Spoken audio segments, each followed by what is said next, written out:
Buenas tardes, muchas gracias a todos los presentes en esta reunión de la Red Latinoamericana de Filosofía Medieval, que va a tener en dos partes, con dos cometidos diferentes.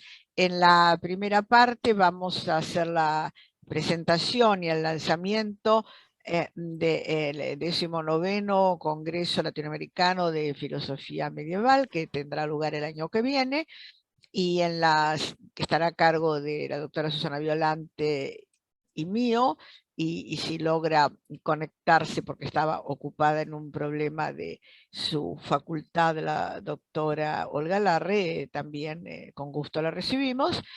Y en la segunda parte, Ignacio Pérez Constanzo y Nicolás Moreira Lanís, y las personas que son autores y que están presentes van a hacer la presentación de las actas del tercer congreso, coloquio intercongresos, que tuvo lugar hace pocos días en Montevideo, y organizado por la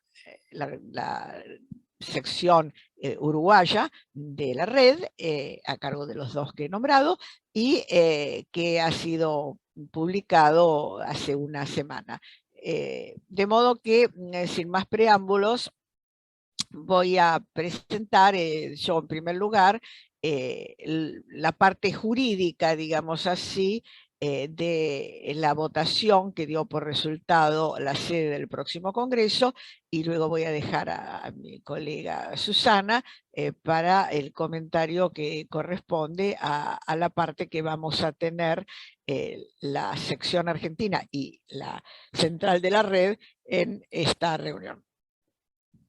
Como ustedes saben, los congresos latinoamericanos se celebran cada 12 años desde hace más de 40 años. Bienvenida, bienvenida Olga.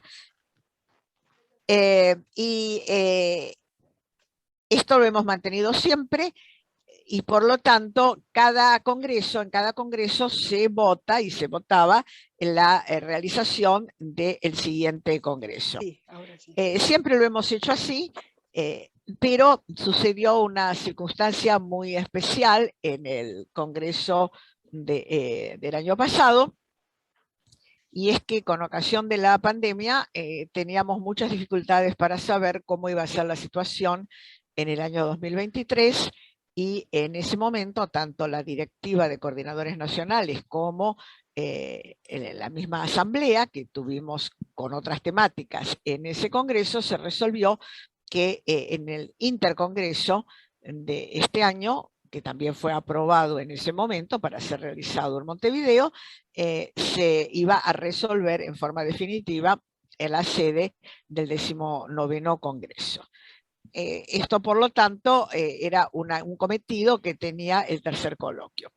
Pero resultó que teníamos planeado el coloquio con 2 días y hubo muchísimos trabajos, muchas propuestas. Hubo que suspender actividades que eran habituales, como por ejemplo la presentación de libros o los homenajes. Solamente hicimos brevemente uno a la doctora Filippi, miembro de la red, pero otros homenajes se suprimieron, y se suprimió la asamblea. De modo que la asamblea la hicimos, la asamblea extraordinaria para elegir la sede, la hicimos hace pocos días.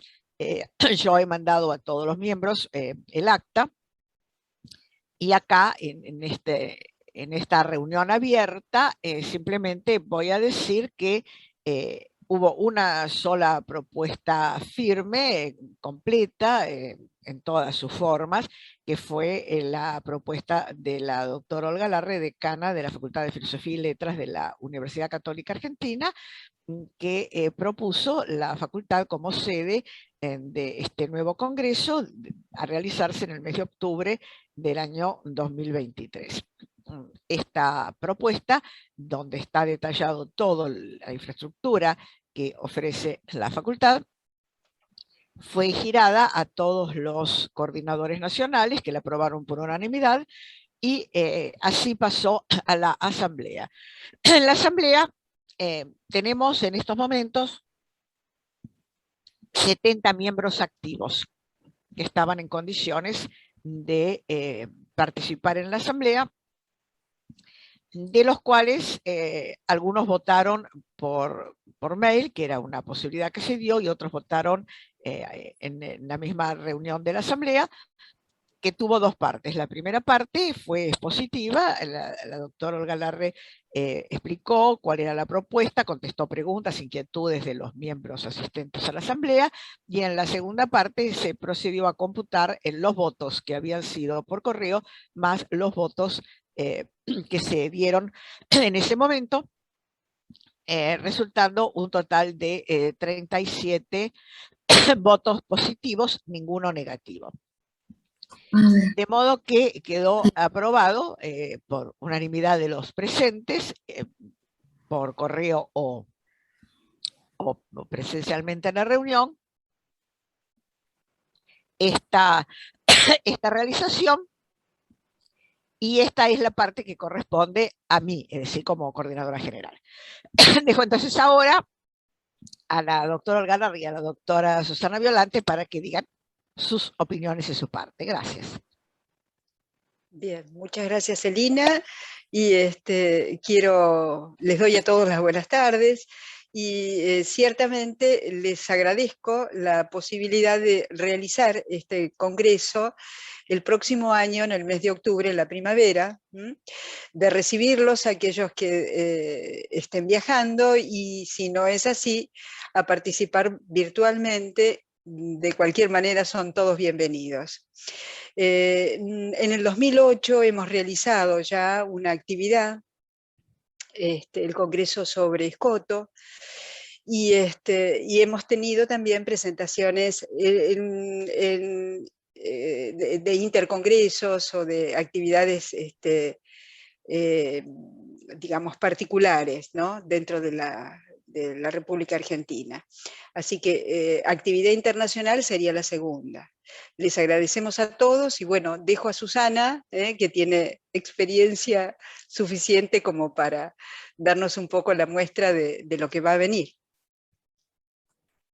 Muchas gracias, buenas tardes a todas las personas que nos están acompañando en este momento. Muchísimas gracias, Celina, muchísimas gracias, Olga, y para mí, como coordinadora por Argentina de la red, es realmente un honor presentar este 19 Congreso de la red, y que se hará en la Universidad Católica Argentina. Ya hemos tenido experiencias con Celina y con Olga en la realización de congresos, así que no tengo ninguna duda que va a ser un éxito, como han sido todos los congresos anteriores de la red.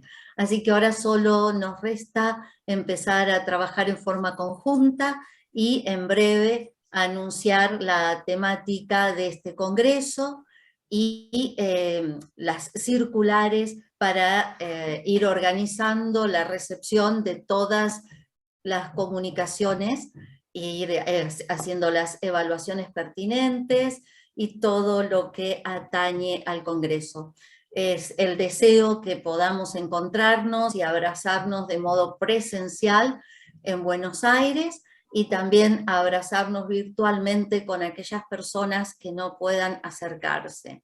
Como ya se ha dicho, en un sentido es beneficioso esta posibilidad de hacerlo de estos dos modos, el Congreso, y también poder encontrarnos, como dije antes. Así que, bueno, el orgullo, la alegría de este congreso, después de este intercongreso, el congreso en Colombia y todos los que se han realizado, seguir en esta línea, incentivando el estudio de la filosofía medieval y que podamos presentar nuestros avances en nuestras investigaciones. Así que muchísimas gracias, Olga, por toda tu gestión para que esto se realice en la primavera del 2023.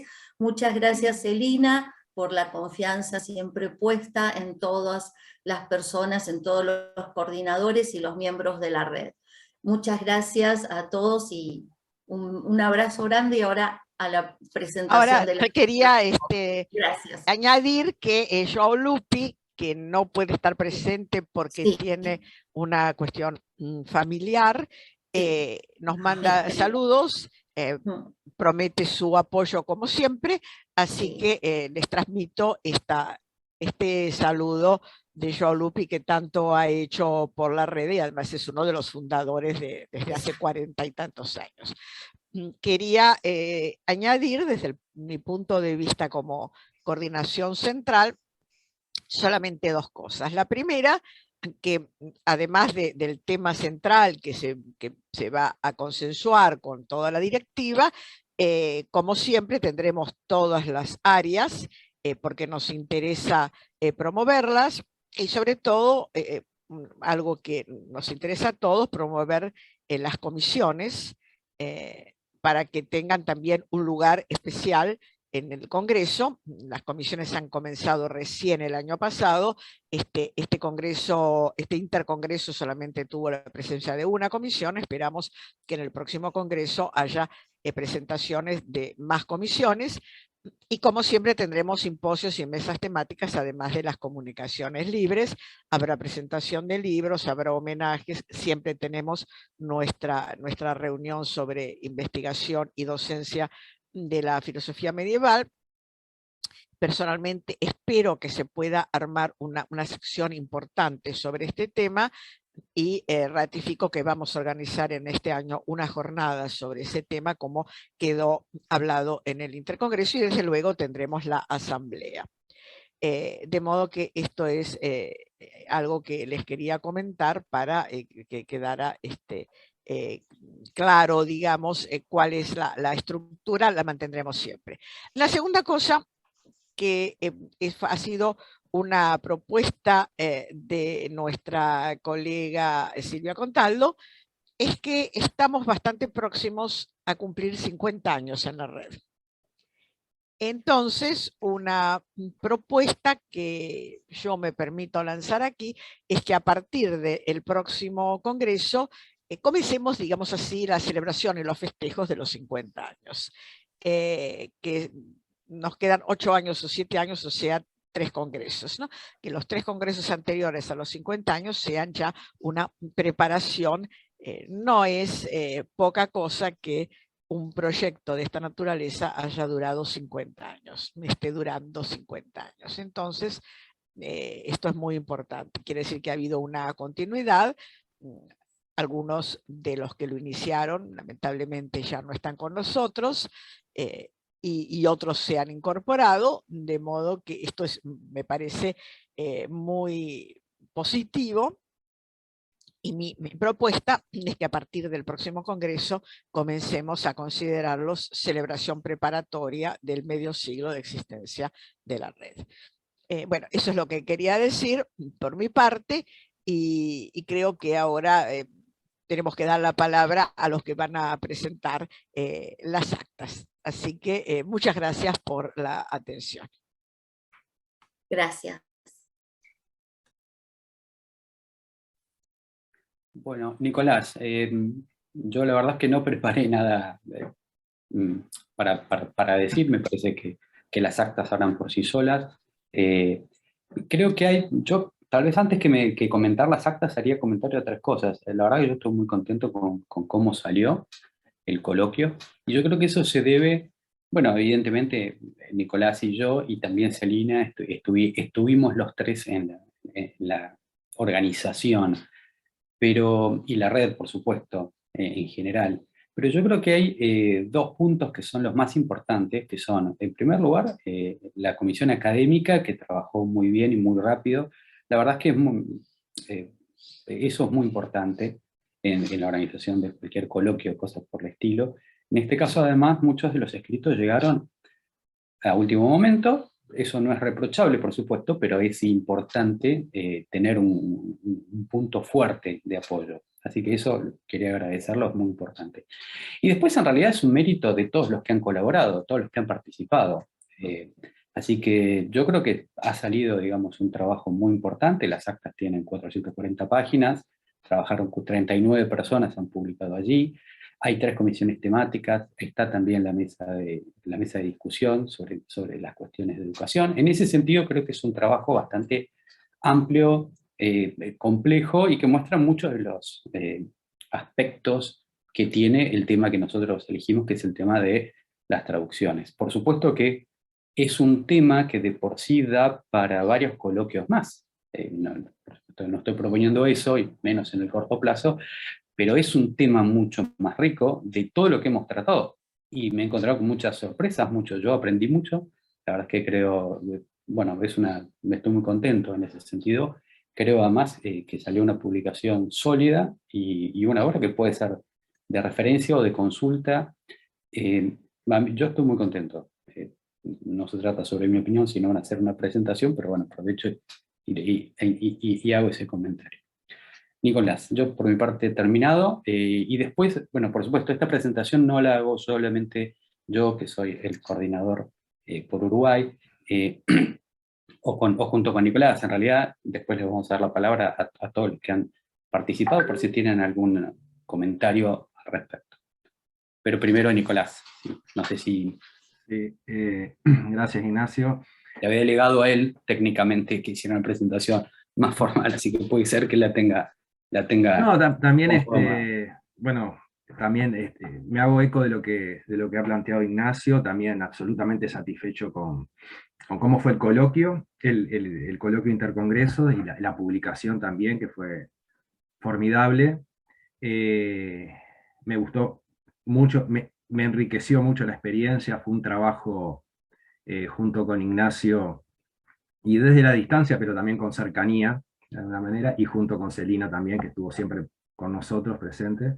Un muy buen trabajo, y un muy buen resultado, me parece, ¿no? Para mí es la primera experiencia en coorganización de un coloquio de este tipo, y también, bueno, agradecer, por supuesto, a la comisión académica, a todos los expositores y coordinadores, cómo han trabajado, y también satisfecho, como dije, del equipo que formamos los tres, junto con Celina.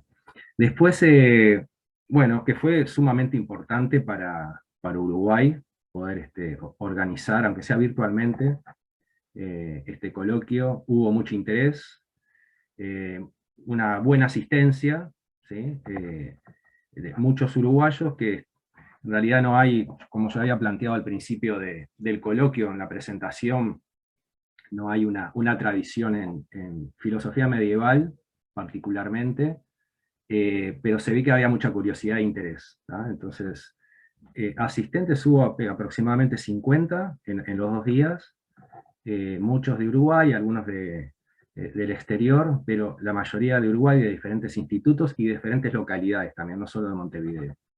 Y eso me parece que está muy bueno, porque puede ser a futuro, en algunos casos, una semilla ahí sembrada para intentar incursionar, investigar en esta área de la historia de la filosofía. Y después que bueno, de los 50, más de la mitad, o casi la mitad, ¿no? Ignacio, tuvieron un certificado de asistencia, que por lo tanto estuvieron gran parte de los 2 días presentes. Sí, de todas formas,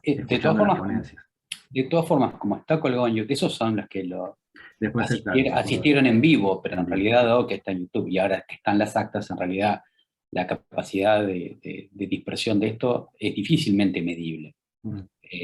Pero bueno, es en principio exponencial, así que eso también. Claro, sí, acceder a las actas mismas y después también a los videos. Pero bueno, eso, sumamente conforme, y agradezco a todos y a todas por haber participado y haberse interesado en este coloquio. Y bueno, capaz que algunos de los que estuvieron en el coloquio participando quieran plantear alguna idea, algún comentario. Hemos recibido a través de correo también muchos agradecimientos y mensajes de satisfacción también.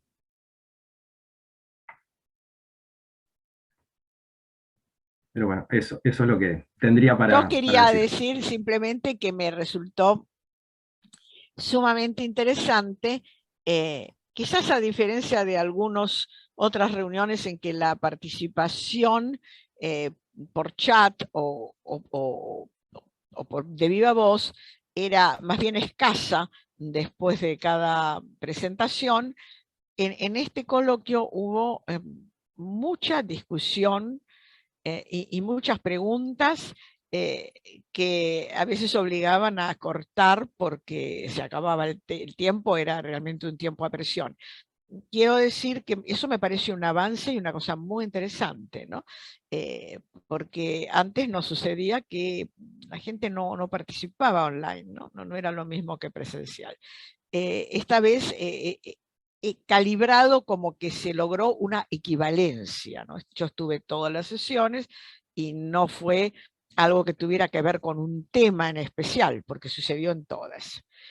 Naturalmente, participaban en las preguntas los más interesados en el tema en general, pero también personas que decían, desde mi ignorancia, desde mi desconocimiento de este punto, pregunto tal cosa. Eso me parece muy positivo.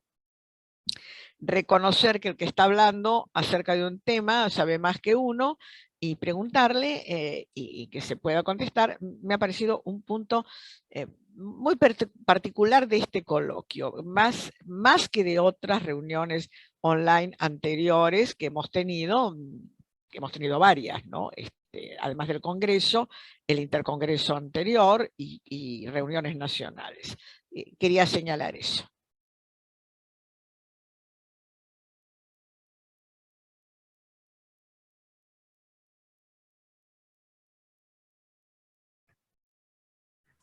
Bien, sí, yo totalmente de acuerdo con lo que decís, Celina, también, sí, fue muy, muy rico el intercambio. Y sobre todo, o sea, quedamos como con la idea de continuar, que eso se planteó con la última reunión, ¿no? Referente a la enseñanza de la filosofía. Pero en todas las mesas y en todas las sesiones hubo un lindo intercambio, la verdad que sí.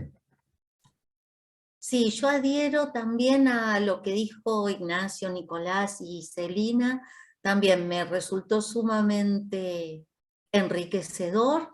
En todas las mesas hubieron temas interesantísimos para continuar y también, no sé, se me ocurre, por ahí es problemático, pero tal vez ver el modo en algunos casos, porque es esto que decía Celina, no siempre se da, pero ver la posibilidad de a veces extender el tiempo de las preguntas, porque por ahí hay bastantes personas, inclusive yo misma me quedé con ganas de preguntarle a los colegas algunas cuestiones.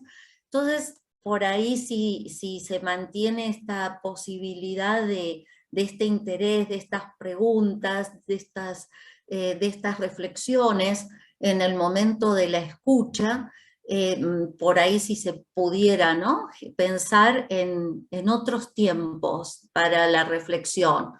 O, no sé, lo dejo ahí como una posibilidad. Bueno, yo quería decir que cuando las reuniones son presenciales y son con aulas separadas, y sobre todo las que, digamos, luego quedan 15 o 20 minutos de descanso para el café, etcétera, Sí, todo es ese cierto. tiempo se utiliza. Además, Sí. también todos hemos tenido la experiencia de que los que estamos interesados, que a lo mejor somos nada más que 2 o 3, seguimos conversando en el café. Creo que la presencialidad en ese punto es irreemplazable. Ahora, ¿cómo Sí, es transformar cierto. cómo Sí. transformar eso en una posibilidad técnica? Bueno, sería una cuestión de hablarlo luego con los técnicos de la facultad, si fuera posible continuar con algunos que quieran, tal vez no con todos, pero con algunos, si 3 o 4 Sí. quieren continuar. Yo asisto por Zoom a reuniones en las cuales los organizadores las dan por terminadas a la hora fijada, pero si 2 o 3 quieren continuar discutiendo, pueden hacerlo todo el tiempo que quieran, porque la tecnología lo permite en ese caso. Bueno, tal vez algo así sea posible, habrá que ver. Pero de cualquier manera creo que la presencialidad en eso es de alguna manera irreemplazable, ¿no? Por lo menos si el año que viene estamos en condiciones de tener más presencialidad, mucho de eso se va a poder realizar.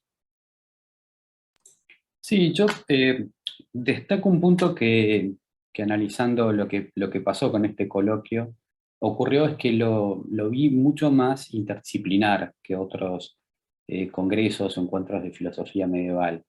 Yo creo que eso fue un poco propiciado por la temática, si bien yo hubiera esperado que hubiera alguien que proviniera del área de la traducción, técnicamente algo, digamos, un traductor duro o un teórico de la traducción. Pero claro, es verdad que los traductores traducen lo que se les pide, y la verdad es que en general de filosofía medieval no suele haber muchos pedidos, con lo cual en realidad somos los medievalistas los traductores, no es una especie como de fuerza externa o un agente externo.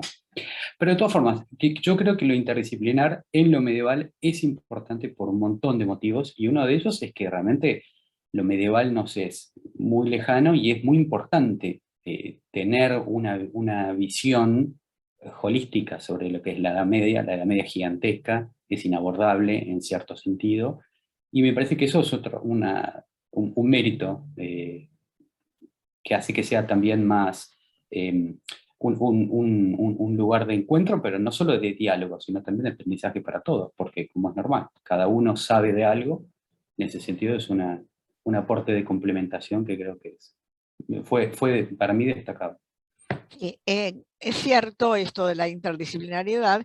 En realidad hemos tenido mesas en las cuales concurrían, como bien decís, traductores duros y medievalistas. También por primera vez hemos tenido una sesión dedicada a historia de la ciencia, que es uno de los rubros de nuestra red que nunca había logrado una sesión. Otro de los rubros que no ha logrado sesión, y espero que se logre en el Congreso, es filosofía árabe y judía. Tenemos algunas participantes aislados que configuraron una sesión, pero digamos informalmente, porque coincidió que ellos, pero no porque se hubiera organizado desde una comisión de trabajo más orgánica. Creo que eso también es muy importante. En el Congreso de Colombia se logró una cosa muy importante, que fue una sesión completa, muy amplia, un simposio de muchas comunicaciones sobre arte medieval, que lamentablemente no se pudo concretar en este coloquio, pero queda pendiente la posibilidad de que se realice. Y las personas que participaron en ese simposio no eran medievalistas filósofos, eran medievalistas de historia de la música, de historia del arte plástico, de las letras, de modo que sí, hubo ahí también una interdisciplinariedad importante.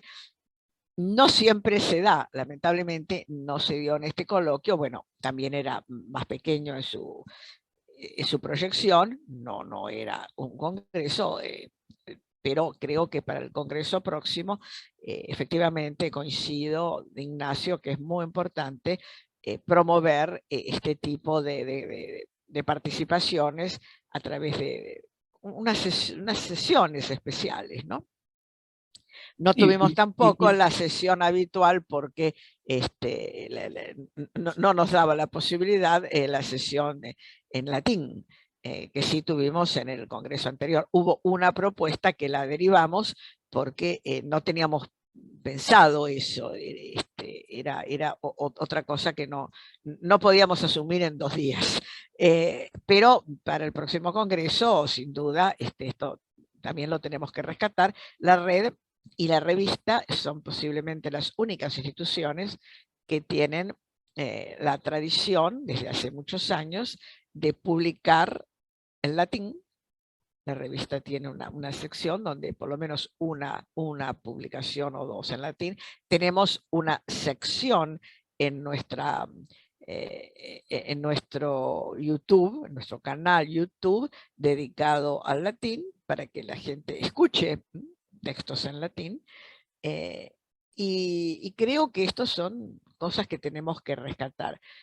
A mí me parece, y no sé si Susana y Olga están de acuerdo, espero que sí, que algo que sería muy importante es incorporar en la comisión organizadora a las personas que han tenido a su cargo los últimos encuentros, y pienso concretamente en César Ibarra y en Ignacio, porque han logrado una experiencia muy importante en estos 2 últimos años, sobre todo en esto de la cuestión telemática, y creo que la experiencia de ellos en todo esto, en haber logrado, por ejemplo, una inusual cantidad de oyentes telemáticos.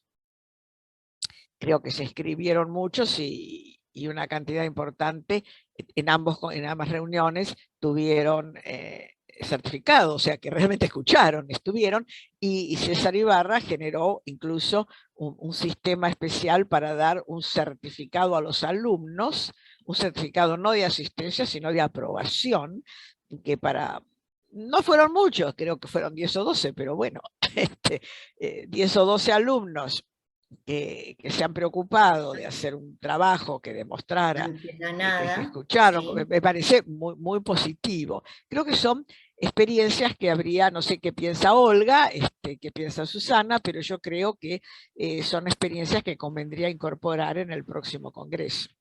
Perfecto, me parece muy bien, ¿viste? Porque son los más recientes en cuanto a realización y todo ayuda.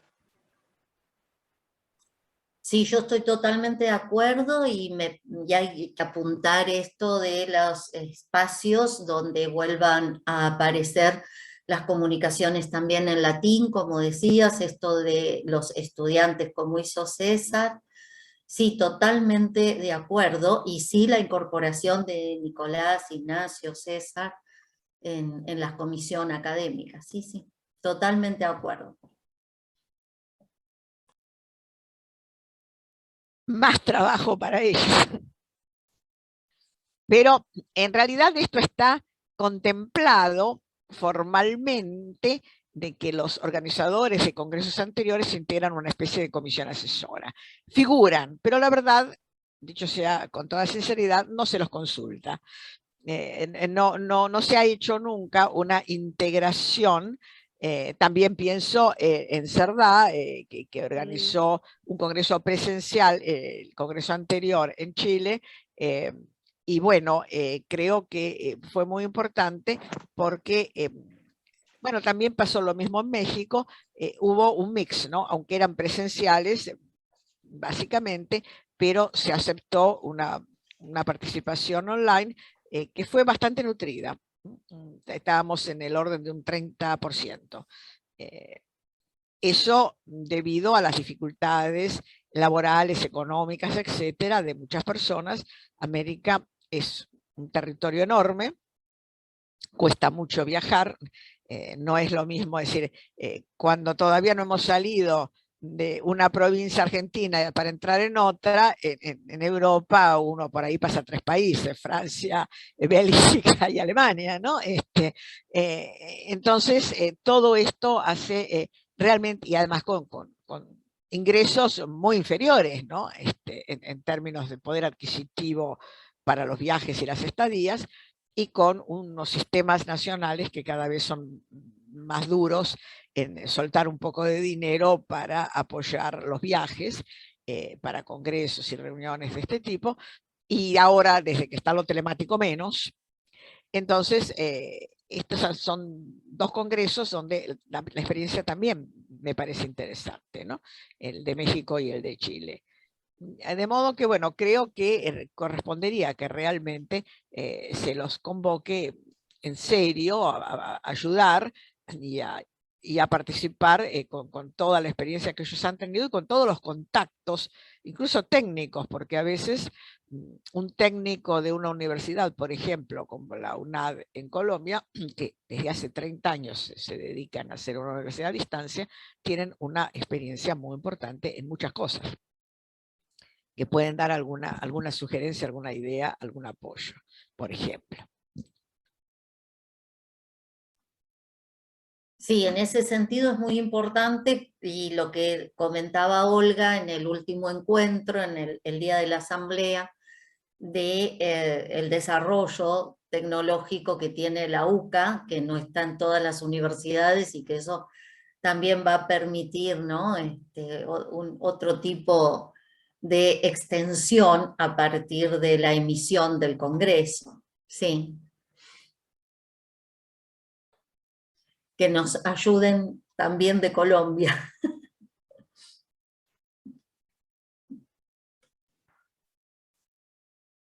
Sí, de acuerdo.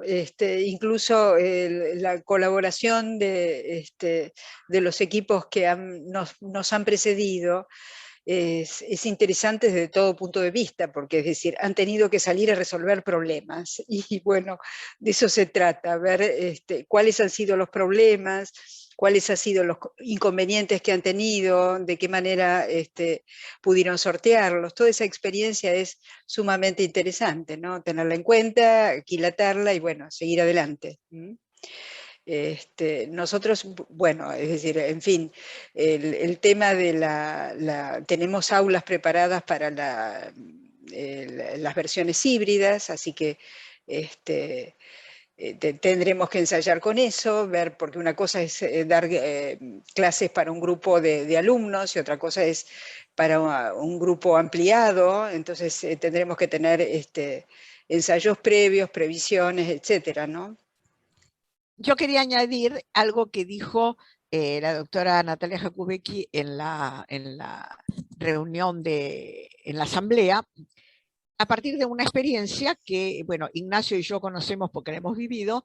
La doctora Pico Estrada, que es la profesora titular de medieval en la Universidad Nacional de El Salvador, en la Universidad del Salvador, hizo un encuentro mixto de filosofía medieval,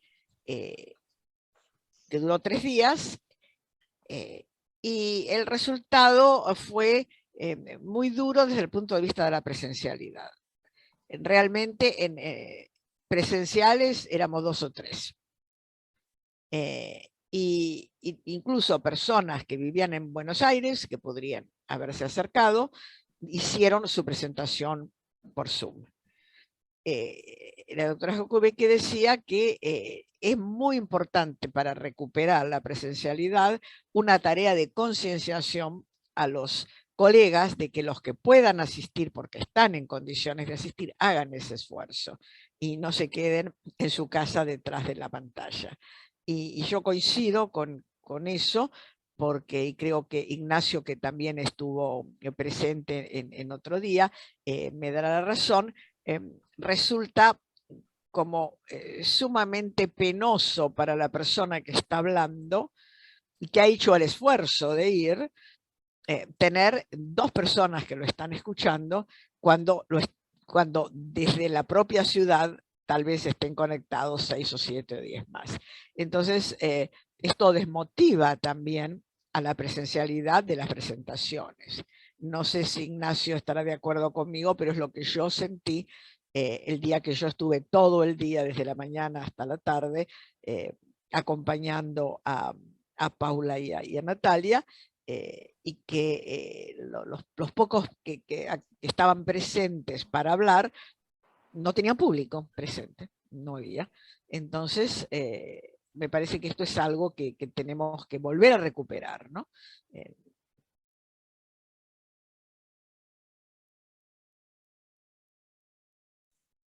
Sí, yo creo que en ese sentido, sí, Jimmy.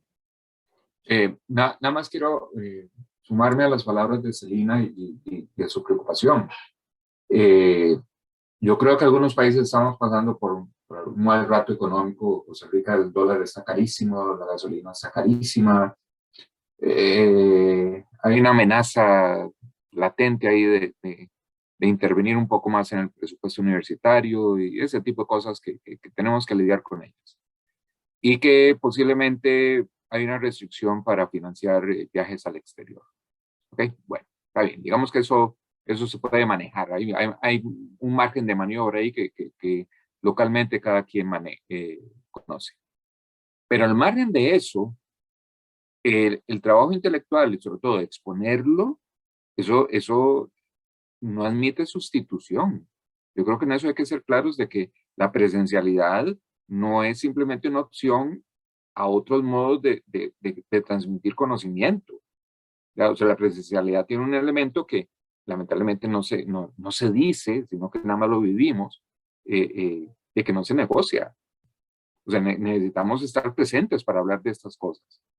Y yo creo que no deberíamos aflojar en ese sentido de que el retorno a encontrarnos en persona tiene que estar a un mediano plazo, 1 año, 2 años, ya pensar en que los congresos sean presenciales, por lo menos en un alto porcentaje. Habrá gente que no podrá trasladarse, bueno, que quede abierta la posibilidad virtual, pero que el grueso del trabajo sea en persona. Yo creo que es algo que no debemos, a lo cual no debemos renunciar. Sí, estoy de acuerdo de Totalmente que de acuerdo. evidentemente que la presencialidad no es negociable. Ahora, como bien dice Jimmy, claro, cada país tiene sus problemas. A algunos les resulta más fácil viajar, a otros les resulta imposible. Creo que esto es algo que en cada país tiene que verlo el coordinador del país, ¿no? También me parece que tenemos que pedir a los coordinadores nacionales una actitud más proactiva en este punto. En otras palabras, que la reunión con los que se inscriben, la relación entre el postulante a una conferencia o a un simposio, no sea solo con la organización del Congreso, sino también que pase por una posible ayuda que le pueda prestar el coordinador de su país. En este sentido, creo que deberíamos convocar a todos los coordinadores para que colaboren, no solamente como colaboran hasta ahora, difundiendo en su medio las circulares o eventualmente organizando un simposio o una mesa, sino que también se ocupen de los problemas de todas aquellas personas que de manera suelta, indirecta, quieren participar y que tengan un lugar de encuentro en su propio país para entre todos ver cómo pueden solucionar esos problemas. Por ejemplo, si se tratara de un viaje que se puede hacer, digo por un ejemplo, por un charter de un autobús, bueno, a lo mejor se puede organizar de tal manera que se junten unos cuantos, unos 15, y sea mucho más factible que intentar un viaje solitario. En fin, son cosas que digo, que son posibilidades que cada coordinador puede ver en su país. Como dice Jimmy, cada país es diferente, ¿no? Hay países en los cuales el combustible ha aumentado catastróficamente, hay países en los cuales la cantidad de vuelos, como es el caso de Argentina, ha decaído a menos de la mitad. Nosotros tenemos muchos menos vuelos, hay muchas menos compañías volando y la compañía oficial es carísima. Entonces, bueno, es un problema que tenemos que asumir nosotros. No le podemos pedir a un brasileño o a un costarricense que lo resuelva, porque ellos tienen sus propios problemas para resolver. Me parece que esta es una línea de trabajo para realmente una red auténticamente, que ayude auténticamente a los medievalistas con algo más que un foro para presentar sus trabajos. Perdón, yo lo que estaba pensando a raíz de esto que comentó Ignacio, Celina, Jimmy, y se me ocurría, por ahí es una locura, así que espero que ustedes hagan las argumentaciones que correspondan. Pero yo lo que estaba pensando en relación con esto que decía Celina del trabajo de los coordinadores nacionales, tal vez también ante un congreso, los coordinadores nacionales tendríamos que, y acá me hago cargo yo, me comprometo, comunicarnos con distintas universidades y expresar la relevancia de este tipo de congresos y tratar de solicitar que se vuelva a gestar esa ayuda, ¿no? No sé si lo estoy expresando bien o no, si se entiende. Tal vez si los coordinadores nacionales nos presentamos ante las universidades como coordinadores de la red y explicar, vuelvo a decir lo mismo, ¿no? Explicar la relevancia de estos encuentros y que tienen que volverse a solicitar esas ayudas para los profesores.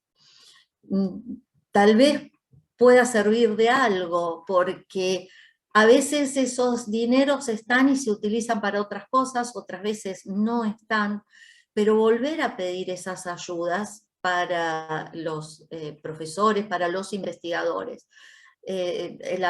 Yo, por ejemplo, es anecdótico, pero me parece que viene a cuenta.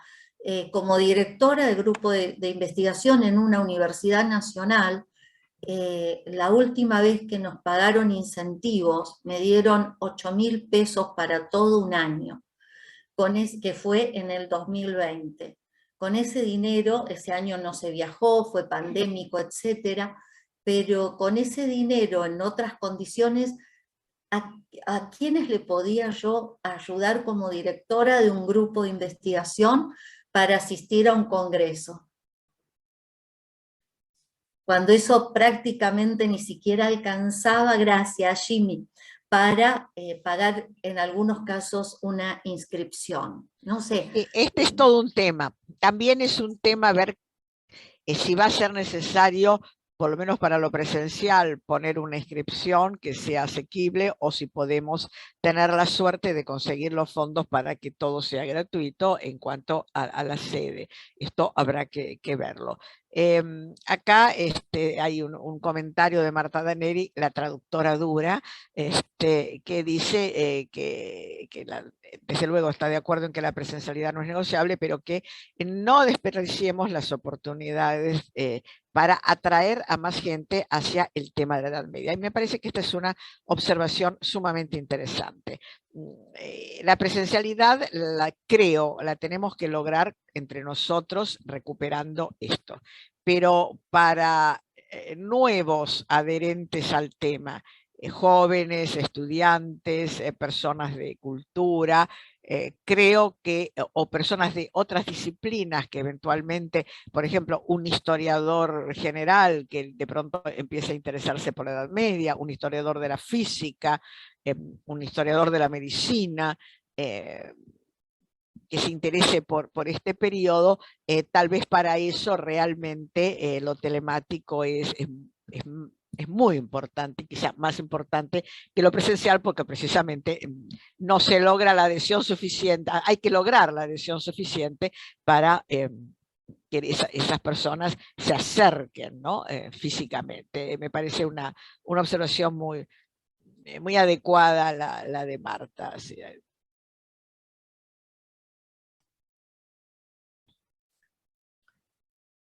Bueno, y también está la de Jimmy, que dice completamente de acuerdo, se trata de copar, con todas las opciones, que ninguno quede por fuera.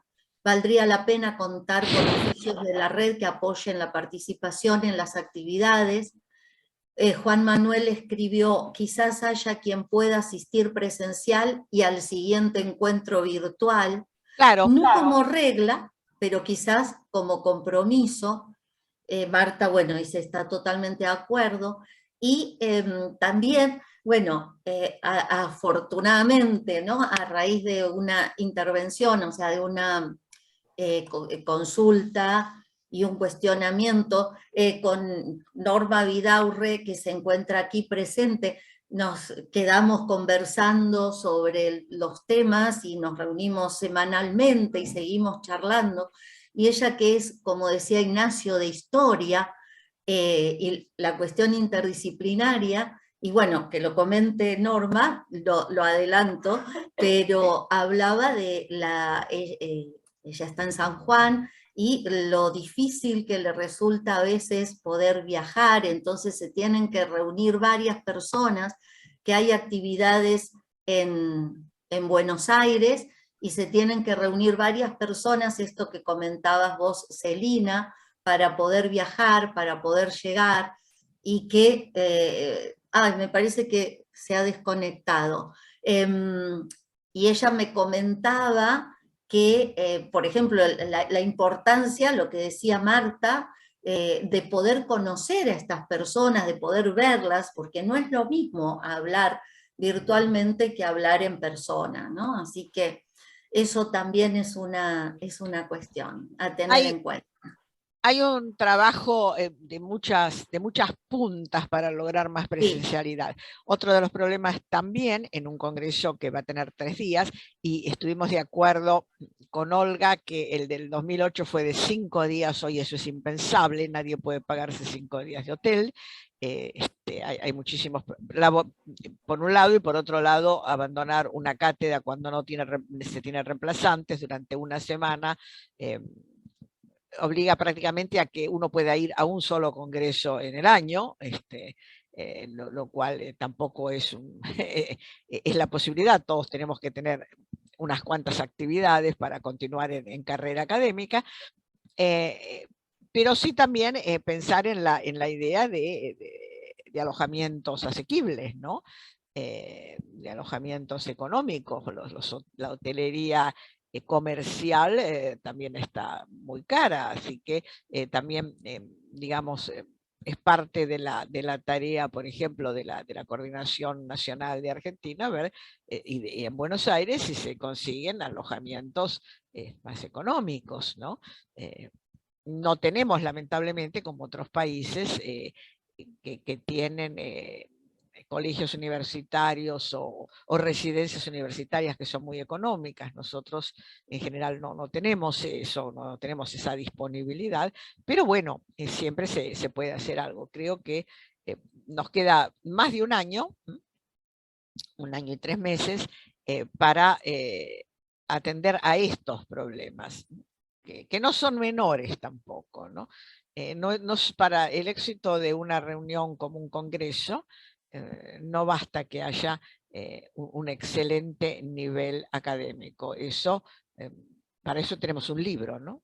Organizamos un libro y pedimos los mejores trabajos y sacamos un libro magnífico. Un congreso es más que eso, ¿no? Es, como estamos diciendo, la presencia, la discusión, las reuniones, la organización de nuevas actividades, todo eso lo tenemos que pensar como una tarea también importante de la organización del Congreso.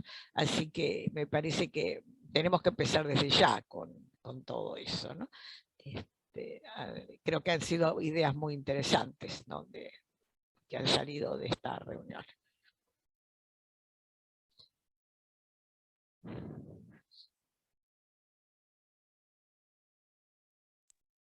Bueno, solamente decir que no queríamos con esto dejar la Olga con miedo por todo lo que va a ocurrir. ¿Sí? Simplemente que hay que anticipar todo lo que se pueda. Pero nada más.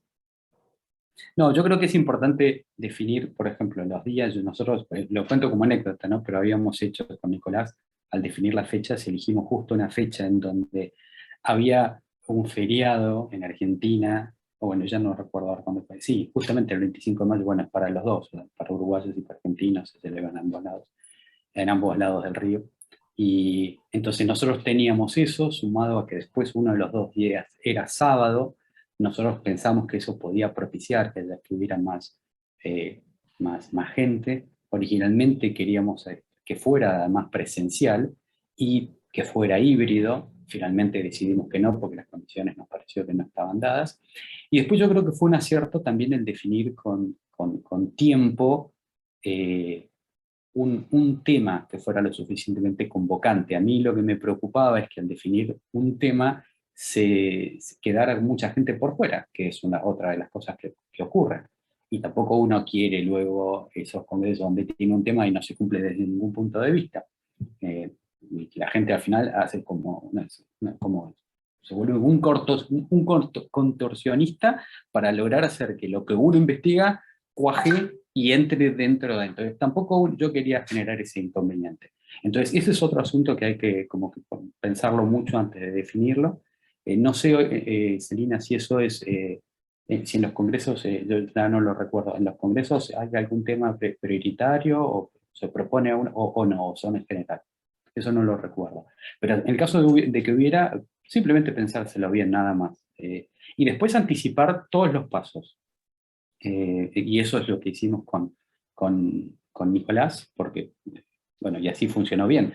Yo creo que en realidad el gran mérito, por ejemplo, de las actas que estén listas, que hayan estado listas hace unos días, fue principalmente el hecho de que los trabajos completos ya habían sido evaluados y estaban en su versión definitiva en el momento del coloquio. Porque si Yo creo que ese sistema es ese- excelente y lo ese- tenemos que seguir manteniendo. Es lo ese que sistema- nos garantiza un Sí. alto nivel de participación de los que quedan, ¿no? Porque los que son seleccionados y han pasado las dos evaluaciones, la del resumen y la del trabajo, obviamente se van a presentar. Sí. Es normal, ¿no? No tuvimos defecciones. En ninguno de los congresos y reuniones que hicimos este sistema, las únicas defecciones que lamentablemente hubo, sobre todo hubo 3 en el congreso pasado, fueron de salud. Y lamentablemente una fue fatal, ¿no? Definitivamente perdimos. Bueno, pero eso simplemente es cuestión de, claro, de Pero anticiparlo. creo que Pero para mí es el sistema que hay que continuar. Incluso hay que anticiparlo en la primera circular, que quede claro a todos que es así. Exactamente. Entonces uno ya ha dado la información, bueno, y es claro. Porque no es la práctica más común en el mundo académico. Pero yo creo que es lo mejor para propiciar unas actas que después no tienen miles de versiones. Ya te han entregado la versión definitiva, es cuestión de editarla. Bueno, estoy viendo algunos congresos, por lo menos en 2 de los que espero participar este año y que no son de filosofía medieval, se están pidiendo los trabajos con una anticipación de una semana o 20 días antes de la realización del congreso. Uno es un congreso de hermenéutica y el otro es, bueno, un congreso de temas de filosofía política. Y antes no lo hacían, lo han empezado a hacer ahora. En ambos casos es la primera vez. Pero creo que la razón está clara. Cuando uno ha asistido al Congreso y luego verás el resultado en las actas, queda la mitad de los trabajos, la otra mitad se pierde. Un gran esfuerzo para recibir, no sé, 50 comunicaciones y luego tener 25 como material real del Congreso. No tiene sentido, me parece que es correcto, y yo como participante del Congreso lo tomo como dice Ignacio, ¿no? Lo tomo como una condición para participar. Yo sé que ahora mando el resumen, me lo aceptan y me dicen, muy bien, usted está aceptada, pero ahora, digamos, hasta si el Congreso es el día 20 de octubre, el día 1 de octubre, usted tiene que entregar el trabajo. Si no, hagamos de cuenta que que no se inscribió, su inscripción se cae. Y yo lo acepto como una condición, así como acepté la condición de presentar el resumen. De esta manera evitamos que el resumen se convierta en la hoja de ruta de una especie de charla de café y que luego no se presente el trabajo. Sí, o que por ahí, como nos ha pasado en otras oportunidades, se presentan al evento, leen el trabajo, comentan el trabajo y después por X cuestiones que no son criticables, pero no pueden presentar el trabajo definitivo que nos ha pasado. Entonces yo me hago cargo de esa situación porque tampoco lo pedía y después pasaba en algunos casos esto. Entonces me parece importantísimo y de hecho yo he decidido también tenerlo en cuenta si es que se hace el coloquio nacional de la red 2022, también que sea con esa modalidad. Creo que va a ser en noviembre, ya supongo que se anunciará el coloquio nacional que siempre hace Argentina, porque ha sido una propuesta de Susana Violante y la cumple religiosamente, así que en el coloquio, espero que haya algún coloquio nacional de algún otro país, tal vez México, se animen, pero bueno, creo que es importante eso, ¿no? Que luego tengamos el resultado y que ese resultado quede para la red, que no se pierda, ¿no? Bueno, no sé si hay alguien, creo que Ignacio había dicho que teníamos 1 hora, era lo que habían acordado con la universidad por el sistema telemático que estamos usando de UDELAR.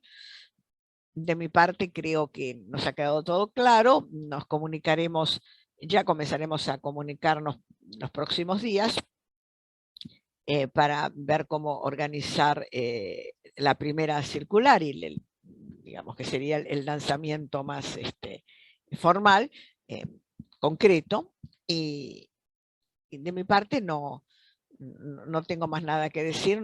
No sé, dejo a Nicolás, que es el que está manejando la parte técnica de la reunión, a ver qué nos dice. Sí, yo estoy a disposición. Se puede seguir unos minutos más, pero eso si alguien quiere comentar algo más, pero por mi parte ya, nada, eso. Repetir lo que había hablado junto con Ignacio sobre el coloquio, ¿no? Nuevamente la satisfacción por el trabajo cumplido. Y bueno, frente al futuro congreso también lo que podamos aportar, estamos a disposición, porque me acordaba también cuando hablaban hace un ratito, la ayuda que fue el acceder a información que había generado César con el congreso anterior, ¿no? Para poder conectarnos con una cantidad de investigadores, investigadoras, y poder llegar a ellos, ¿no? A partir de eso que pudimos empezar. En un momento estábamos con Ignacio que no nos llegaba ninguna, ¿te acordás que estábamos un poquito preocupados? No llegaba ninguna comunicación, ninguna propuesta, y de repente empezaron a llegar. Y eso fue muy bueno. Entonces el trabajo en equipo en ese sentido también me parece que está bueno de aquí en adelante.